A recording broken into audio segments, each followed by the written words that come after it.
Hello guys, आज की हटो।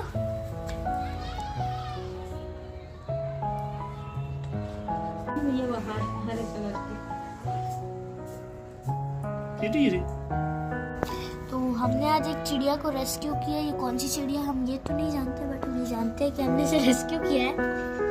यहाँ पे एक चिड़िया जो है वो क्या बोलते हैं, यहाँ पे आके बेहोश पड़ी हुई थी जिसे हमने रेस्क्यू किया, और अब वो इस हालत में, मतलब कि बहुत अच्छी हालत में आ गई है, वरना पहले तो कुछ ज़्यादा ही मरे टाइप की पड़ गई थी। हमने इसे बचाया है। क्या तुम हमारा एहसान जिंदगी भर मानोगी? मानना पड़ेगा तुम्हें, ठीक है? तुम मानोगी, हमारी बात मानोगी।